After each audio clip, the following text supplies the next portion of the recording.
What's going on, everybody? C4 here. Welcome back to the channel, and today we're here for a new episode of our college football revamped coaching dynasty with Tom Savage and the number 7 5-1 Miami Hurricanes. We are here for week 8. It's going to be a doubleheader as we have North Carolina ranked. Even though they're 3-3, they're still ranked. Anytime we get a ranked opponent, gives you a little bit of extra juice for the week. And then we have Virginia, who has a Heisman contender. We have 2 Heisman contending players in that game. Both quarterbacks, Virginia's QB and D'Eriq King here for Miami, but that is something we can look more into next week.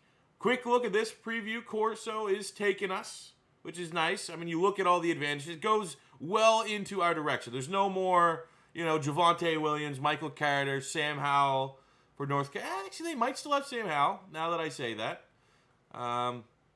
But you can see, man, they lost to Boston College, lost to Florida State, lost to Maryland.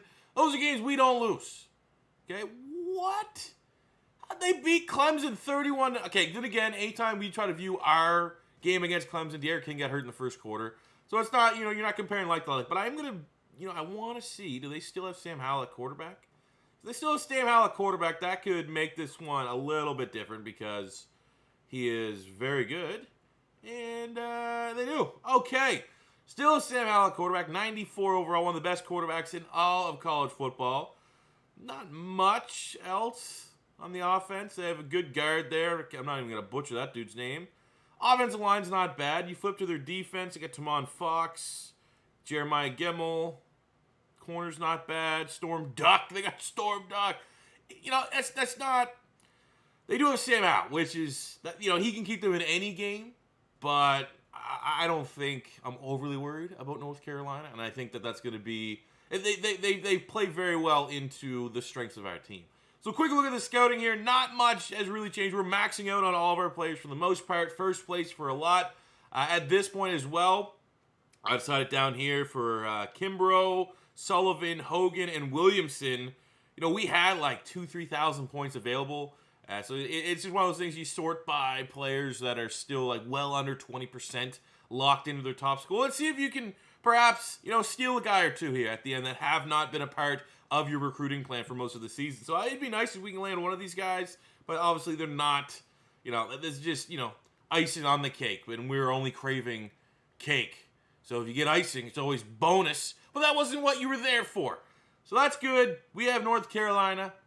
25 ranked. If we win that game, we could go up to 5, potentially. Top 5 in the country, which would be nice. And hopefully, it's just right now trying to recoup the season from that unfair Clemson loss where our starting quarterback got hurt. We had to go to a redshirt sophomore. I don't want that one loss from that one game to really cost us a potential chance at a national championship. So without further ado, let's get into this game against North Carolina against Miami.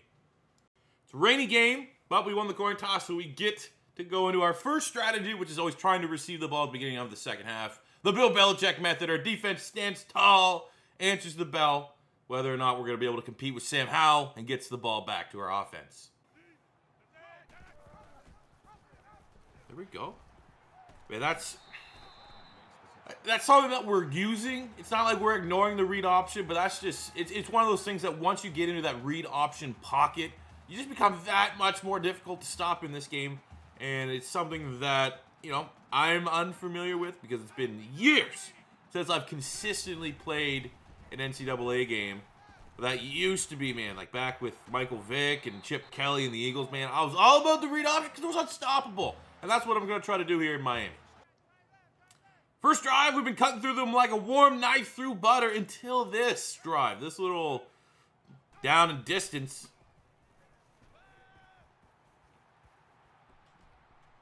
Oh my God, it's filthy.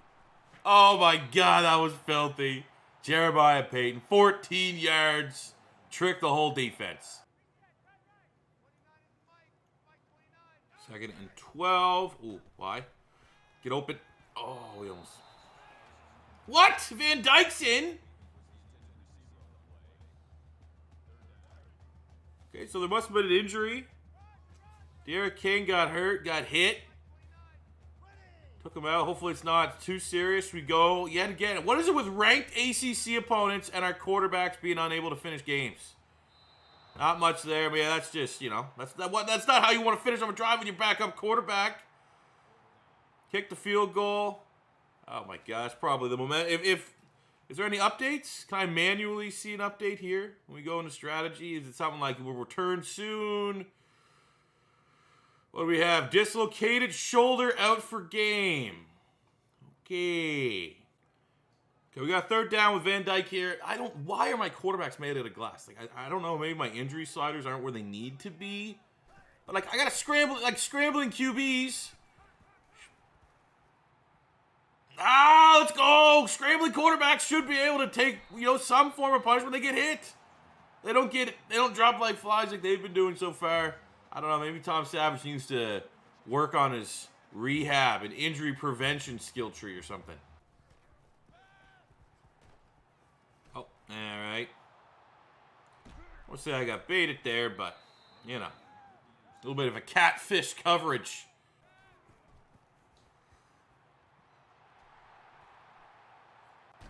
Okay. All right. You know what?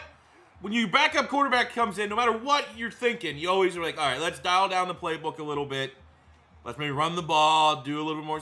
It's a Tom Savage offense. Whatever quarterback's in there is going to run the Tom Savage offense. We're not going to tailor to the guy that's in there. We're going to trust that Van Dyke can operate the full playbook as Derek King and find a way to win this one. Just take it yourself, kid. Take it yourself, kid. See? That's a Derek King move. Take it right there in the red zone. Keep it on the ground. Use your athleticism. And Van Dyke able to come in. Not Derek King. Not a Derek King level athlete. But he does what he needs to do to operate the offense and tie this one up. 3rd and 2 on the 32 of the Tar Heels here. Let's see what we can do. Peyton. Why? Go wide. Easy first down. And he drops it. Keep the offense out. Keep the offense out. Punt. You think I'm going to punt it? Don't think so. We got a backup quarterback. Would we punt this if Derek King was in the game? Absolutely not. Nothing changes. We have wide open Breva Jordan, and we move the chains.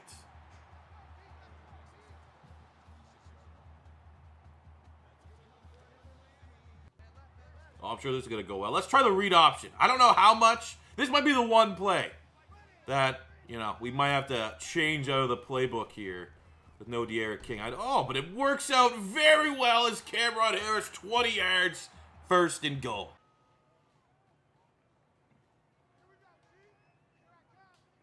We're just going to try to keep this one on the ground. And it works out very well. Cameron Harris finishes off 2-yard touchdown run as Miami takes the lead halfway through the 3rd quarter. Float in over that linebacker, Breva Jordan. Let's reward him for the fumble recovery and give him 27 yards. 3rd and goal on the 12. Doable, manageable. A field goal is not the worst thing we can do to make it a 2-score game. But obviously we want to finish this off with a tutty. Can we fit? Oh, that's just terrible. That should have been picked. That's terrible. Should have been picked. If it wasn't a rainy game, that's probably picked, 8 times out of 10. Luckily, I think that was a linebacker that kind of saved her ass. Able to make the field goal, and defense gets a stand, but we're very lucky. Didn't get it. That was not ideal for keeper. But, look at the clock. They're letting us stay out there to try to finish. So let's go for it, man. It's the worst that can happen. We'll be able to draw this clock down to, about the same frames per goddamn second I'm getting again here in this game. About 18. Oh! Had him. 13 seconds, though. Come on. Don't give up a play in 13 seconds. They have no timeouts. There we go. Thank God. Getting out there.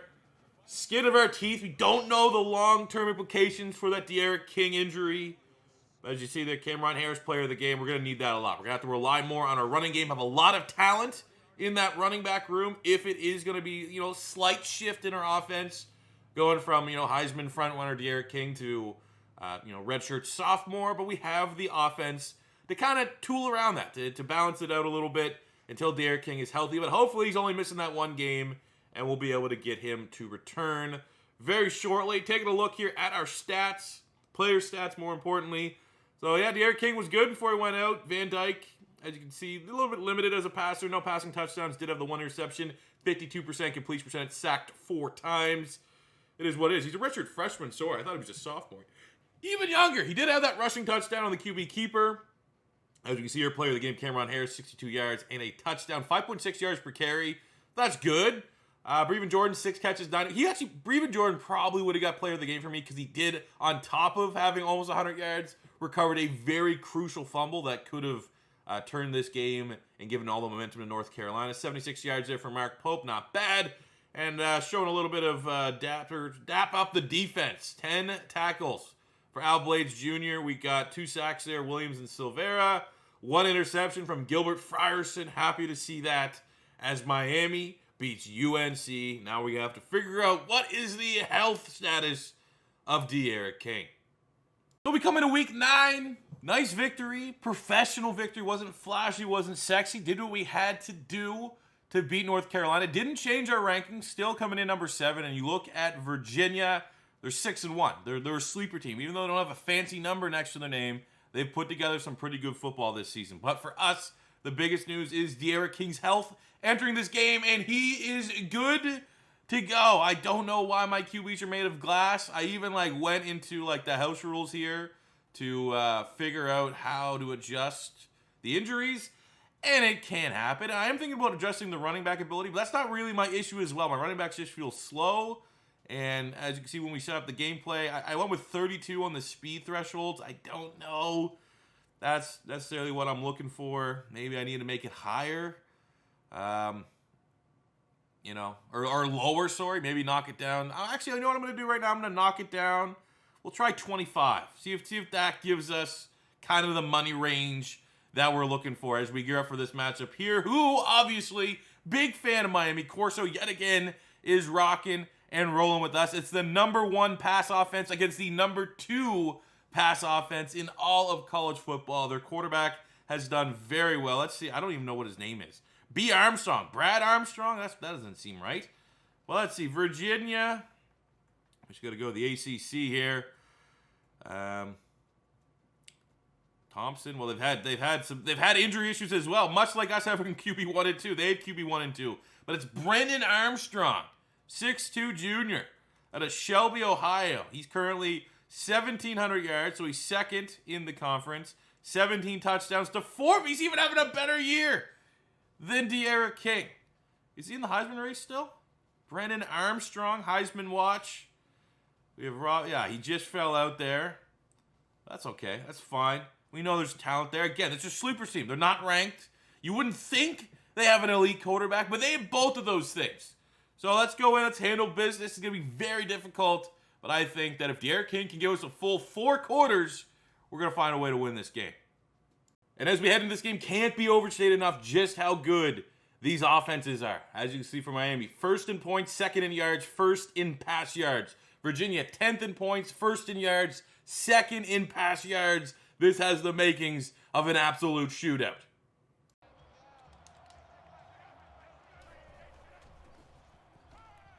Oh, let's go. De'Aaron King, first game back from injury, and he goes to maybe the fastest player in all of college football, Mark Pope. 75-yard touchdown pass. Welcome back, De'Aaron King. Defense does a good job. Gets off without letting a point on the board. Fuck me. Nathan Peterman. Nathan Peterman did. Oh, it's so stupid. Oh, ugly pass, stupid pass. What were you doing? They just gifted them a touchdown there. Scramble. Pass was there, but it was a safer option. Just a run, scramble, get the first down. What will kind of start to limit the scrambling of King because he can't stay healthy. But when it's there, we'll take it. And untouched. Cameron Harris, 4-yard touchdown run as Miami regains the lead, 14-7. Okay, touchdown for... See, shootout, man. The shootout is beginning.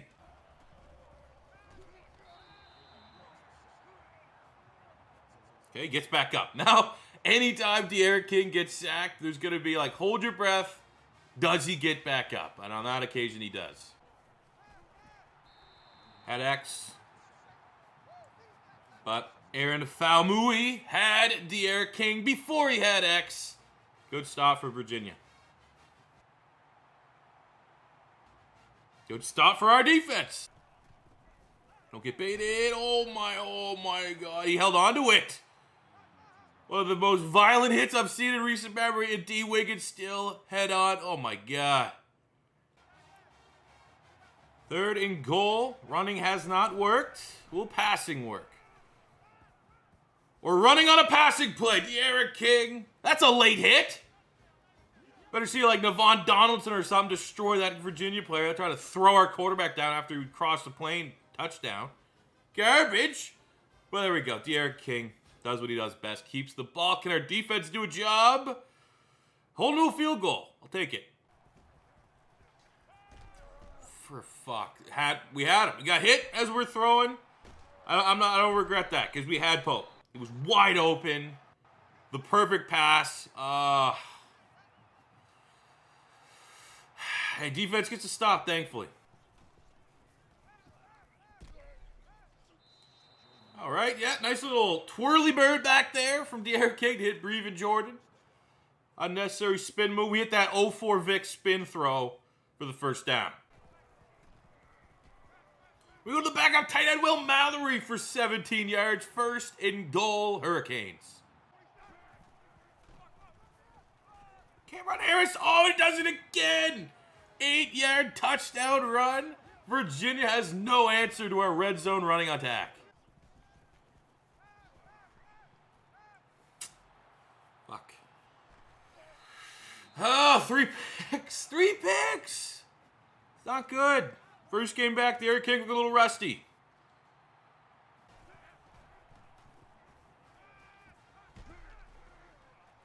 Hey, another pick. Because what? Who gives a fuck? This point, defense keeps bailing us out. Who gives a fuck? 8 picks and a win? I'll take it.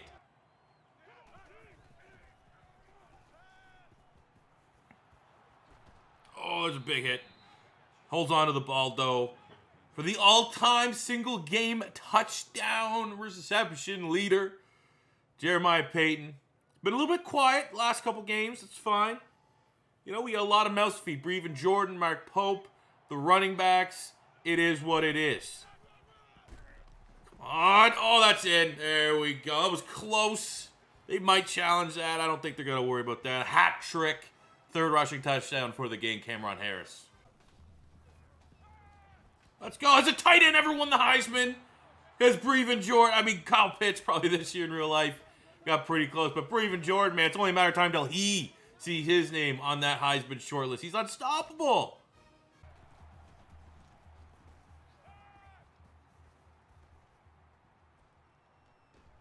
Oh, let's go. Run it up. Run it up. Zeros on the clock. There you go, man. Especially kind of like D'Eriq King, 4 interceptions. He's not going to be happy with that. I think that gives him 4 touchdowns. So from like a plus negative, for viewing it from like a hockey statistical standpoint, we broke even with 4 touchdowns, D'Eriq King. But I mean, full credit has to go to our defense. We come up against a Virginia team that's right behind us in the Tom Savage fucking and chuck it offense for efficiency, for points, for everything. At our defense, I don't think they gave up a single point in the second half. 49-17, outstanding performance from, and we definitely should see us go up from rank 7. Even if it's only on 1-6, that'll be fine. 2 touchdowns, 4 picks, almost 400 yards for D'Eriq King. Gotta be a lot more effective. Gotta be more protective of the football. Running the ball, we had 69 yards, 2 touchdowns for King. 85 yards, 3 touchdowns for Cameron Harris. I actually thought we got 100 for him, but whatever, man. Outstanding rushing attack. Breven Jordan, 9 catches, 143 yards and a touchdown. $162 and a tutty for Mark Pope. And on the defensive side of the ball, the team that I think, the side of the ball, I would give the game football to. We have Jennings here, 8 tackles, a TFL, and a sack. Jafari Harvey had a sack as well. No interceptions to be had, but very, very stellar job of eating up those wide receivers and not giving Virginia's offense any sort of ground. And we go 2-0 in the episode. It's always a good day. So we're going to want to close this episode up, see what our ranking has potentially gone to. We got 3 recruits locked in 4-star corner, 4-star guard, and Cedric Anderson, one of the top defensive ends in the entirety of high school football. We got him locked in. It wasn't all good news, though. We did have the top linebacker lock us out, unfortunately, way down here. Where'd he go? He's off it. We lost out on one of our linebackers. Oh, right here. Oh, we get back in. They used the unlock. We were very far behind Graham. A week ago, we were locked out, and I was going to finish up this episode highlighting that. And I guess, whatever's going on with Manny Diaz got us right back in the mix, and we're number 2 right behind Penn State. Dope. Kimbrough, the 5-star running back, we're first place there. We got some ground here on Sullivan, the number 3 corner. Leading now on 4-star Logan at 6'4", 211. Interesting to see what position he can play. Probably wide receiver, maybe safety, could be quarterback. First place for Williams. I mean, this recruiting class is going to be an all-timer. Outstanding so far, and it's only getting better. So looking at our team ranking, we go from 7 all the way to 4 in the polls with the win over Virginia, which is awesome. We're trailing Cincinnati, which, let's be honest, we could smoke Cincinnati. I think we could smoke Iowa State. LSU undefeated at 7-0. They look pretty good, if we're going to be honest. Is there any undefeated team? App State's getting slept on. They're 8-0. I guess level, strength of schedule. Army's 8-0, 7-0. Ball State. A couple one-loss teams. UCF's one loss. TCU's one loss. Indiana's a one loss. They fell from 3 to 14, losing to Penn State there. ASU's a one-loss team. Michigan's a one-loss team. Texas, Georgia as well. I mean, come on. How's a 4-2 Oklahoma still 9th? Auburn 5-2, 8th. I don't know about that, but very happy with where we're at now. Number 4 in the country. It's only gonna get better. Conference standings should be first place there. We got a couple conference victories over the last 2 episodes. Now we're 5-1, sitting atop of the ACC Coastal. I think the Atlantic's at Clemson still 5-2. That'd be a good rematch. Knowing that we have, hopefully, knock on wood, a healthy De'Ara King. I definitely would want to run that game against Clemson back when possible. But hey, we'll go that, man. 2-0 in the episode, improving to 7-1, going from number 7 all the way up to number 4. The next episode, which will be up in a couple days' time, we play Florida State, and they're struggling a little bit this season. Still not they're not a pushover team. B's across the board. And then we have Louisville. It's going to be their last doubleheader, or second to last, doubleheader of the season. Louisville again, I'm not overly worried. That should be, 9-1.